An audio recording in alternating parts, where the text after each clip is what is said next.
Welcome to insider. నేను రాజు. వాస్తవంగా ప్రజలు అధికారం చేపట్టారంటే ప్రజలకు చాలా సేవ చేయొచ్చు. వాళ్ళకి సంక్షేమ విషయంలో కావచ్చు, అభివృద్ధి విషయంలో కావచ్చు, ప్రజలకి మేలు చేయడం అనేది రాజకీయ నాయకులకు ఉండాల్సినటువంటి మొదటి లక్షణం. కానీ గత 5 ఏళ్ల వైసీపీ పాలనలో మనం చూస్తే ప్రజల సంక్షేమం అలాగే అభివృద్ధి పక్కన పెడితే అవినీతి రాజ్యమేలింది. తమ సొంతానికి భారీ ఎత్తున దోచుకున్నారు అనే దానికి అనేక సజీవ సాక్ష్యాలు మన కళ్ళ ముందు కనిపిస్తున్నాయి.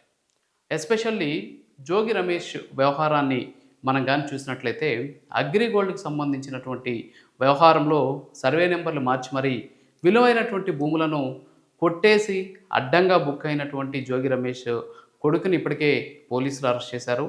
అంతేకాకుండా ఆయనకి సహకరించినటువంటి అధికారులకు కూడా జైలు జీవితం వచ్చినటువంటి పరిస్థితి. వాళ్ళని కూడా ఇప్పటికే అరెస్ట్ చేశారు. అరెస్ట్ చేసి వాళ్ళని కూడా జైలుకి తరలించినటువంటి సిచ్యువేషన్ ఉంది.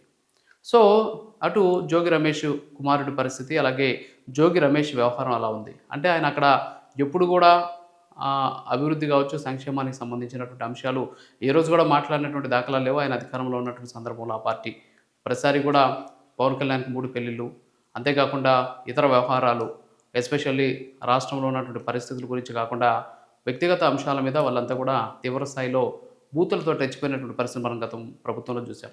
అయితే వాళ్ళకి అధికారం ఇచ్చింది బూతులు మాట్లాడడానికో, లేకపోతే చంద్రబాబు నాయుడిని అలాగే పవన్ కళ్యాణ్‌ని టార్గెట్ చేయడానికో అనేసి భ్రమపడినటువంటి వాళ్ళంతా కూడా 5 ఏళ్ళు చాలా హ్యాపీగా ఎంజాయ్ చేస్తూ తమ పదవీ కాలాన్ని పూర్తి చేసేసారు. ఆ తరువాత ఉన్నటువంటి అధికారాన్ని అడ్డం పెట్టుకొని అధికారుల్ని, ప్రభుత్వ ఉద్యోగులని బెదిరించి ఇష్టానుసారం అక్రమాలకు పాల్పడ్డారు, అవినీతి చేశారు, భూములు దోచుకున్నారు. ఇప్పుడు పాపం పండింది, వాళ్ళని జైలుకి తరలించారు. అలాగే పెద్దిరెడ్డి రామచంద్రారెడ్డి ఆయన అనుకుంటే చాలా చేయొచ్చు. అంటే ఆయన మంత్రిగా ఉన్నారు, వైసీపీలో నెంబర్ 2గా ఎదిగినటువంటి పరిస్థితి. జగన్మోహన్ రెడ్డికి తల్లో నాలుకలో ఉన్నాడు. ఎక్కడ ఎన్నికలు వచ్చినా సరే అక్కడికి ట్రబుల్ షూటర్గా ఆయన పంపించి పెద్దిరెడ్డి రామచంద్రారెడ్డి తలుచుకుంటే అక్కడ గెలిచిపోతారు అనేటటువంటి పరిస్థితి. సో ఆయన కూడా అనుకుంటే రాయలసీమకి, చిత్తూరు జిల్లాకి చాలా చేసి ఉండొచ్చు.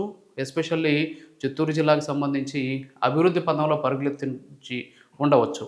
కనీసం ఆయన నియోజకవర్గానికి సంబంధించినటువంటి సమస్యలు కూడా ఆయన తీర్చలేకపోయారు. అంతటితో కట్ చేస్తే అధికారం కోల్పోయిన తర్వాత ఈరోజు వాళ్ళ పరిస్థితి చూస్తుంటే చాలా దారుణంగా ఉంది. భారీ ఎత్తున భూములను కొట్టేశారు. అసైన్ భూములకు సంబంధించి అక్రమంగా వాళ్ళ పేరు మీదకి మారిపోయాయి. నిషేధిత భూములకు సంబంధించినటువంటి జాబితాలో తారుమార్లు జరిగాయి. వాళ్ళ భార్య పేరు మీద భారీ ఎత్తున భూములు కొనుగోలు చేశారు. అంతేకాకుండా ఇక్కడ కొన్ని అంశాలు మనం ఖచ్చితంగా మాట్లాడాల్సినటువంటి అవసరం ఉంది. ఏంటంటే పెద్దిరెడ్డి రామచంద్రారెడ్డి మంత్రిగా ఉన్నటువంటి సందర్భంలో ఆ నియోజకవర్గంలో ప్రజలకు స్వాతంత్రం కూడా లేదు అనేటటువంటి ఒక ప్రచారం తీవ్రస్థాయిలో జరిగింది. అలాంటి సిచ్యువేషన్ గతంలో మనం చూసాం కూడా. ఎస్పెషల్లీ రామచంద్ర యాదవ్, ఎవరైతే బోడే రామచంద్ర యాదవ్ భారత చైతన్య యువజన పార్టీ అధినేత ఉన్నాడో, ఆయన పొంగనూరులో తిరగాలన్నా సరే పోలీసులు అడుగడుగున అడ్డంకులు సృష్టించడమే కాకుండా ఆయన్ని వాహనాలు కూడా తగలబెట్టినటువంటి పరిస్థితిని మనం కళ్ళారా చూసాం. అంటే అభివృద్ధిని అలాగే సంక్షేమాన్ని చూడాల్సినటువంటి ఈ మంత్రులు కావచ్చు, అధికారాన్ని అనుభవిస్తున్నటువంటి ఈ అధికార పార్టీ అధికారంలో ఉన్నప్పుడు కనీసం సంక్షేమం, అభివృద్ధిని పక్కన పడేసి ఎస్పెషల్లీ తమకు సంబంధించినటువంటి అభివృద్ధిని చూసుకున్నారు. తమ వాళ్ళకు సంబంధించినటువంటి సంక్షేమాన్ని చూసుకున్నటువంటి పరిస్థితి తప్ప ఇంకేమీ కనిపించినటువంటి దాఖలాలు లేవు. అంతే పెద్దిరెడ్డి రామచంద్రారెడ్డి విషయానికి వస్తే మనం ఆయన సొంత నియోజకవర్గంలో పాపం మామిడి రైతులు మామిడి పండిస్తే వాటిని కనీసం తీసుకెళ్ళి వాళ్ళకి నచ్చినటువంటి వ్యాపారకు అమ్ముకునేందుకు కూడా వాళ్ళకి స్వేచ్ఛ లేనటువంటి పరిస్థితి. అది కూడా పెద్దిరెడ్డి రామచంద్రారెడ్డికి చెందిన పల్ప్ కంపెనీకి అమ్మాలని చెప్పేసి షరతు విధించడం, అంతేకాకుండా జులుం చేయడం. సో ఇవన్నీ కూడా అక్కడ ఉన్నటువంటి రైతులు చాలా ఇబ్బందులు పడ్డారు. ఆ తర్వాత పాడి రైతులు, పుంగనూరు నియోజకవర్గం అంతా కూడా పాడి రైతులతోటి ఇప్పుడు కలకలాడుతుంటుంది. మరి ఆ నియోజకవర్గంలో కూడా పాపం చాలామంది పాడి రైతులు తాము రెక్కలు ముక్కలు చేసుకుని ఆవులని పెంచి పోషించి తీసినటువంటి పాలను రూ. 10 ఎక్కువకు అమ్ముకునేందుకు లేదు. గిట్టుబాటు ధర ఇచ్చేటటువంటి డైరీలకు ఆ పాలు పోసేందుకు లేదు. ఖచ్చితంగా పెద్దిరెడ్డి రామచంద్రారెడ్డికి చెందినటువంటి డైరీకే పాలు పోయాలి.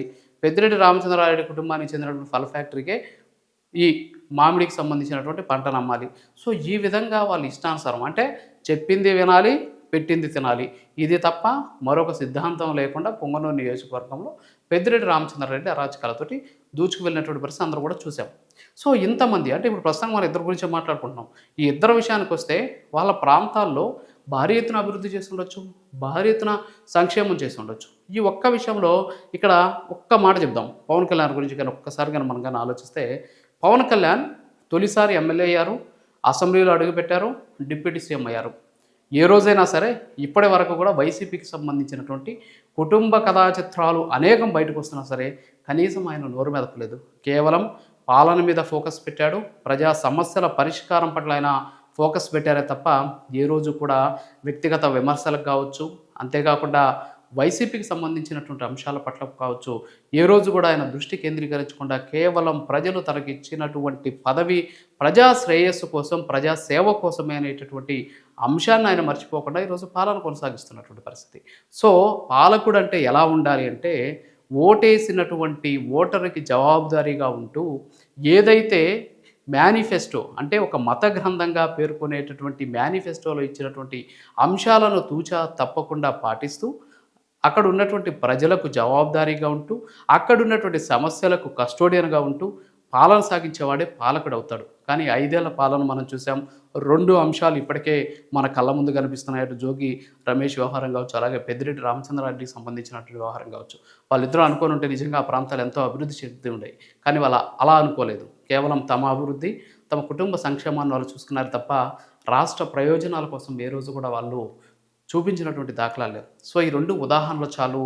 గడిచిన 5 ఏళ్లలో రాష్ట్రంలో ఏ విధమైనటువంటి కుటుంబపరమైనటువంటి అభివృద్ధి జరిగింది, కుటుంబాలకు సంబంధించినటువంటి సంక్షేమం ఏ విధంగా జరిగిందనేది కళ్ళకు కట్టినట్టు కనిపించడానికి 2 ఉదంతాలే దీనికి ప్రత్యక్ష నిదర్శనం అని చెప్పుకోవచ్చు.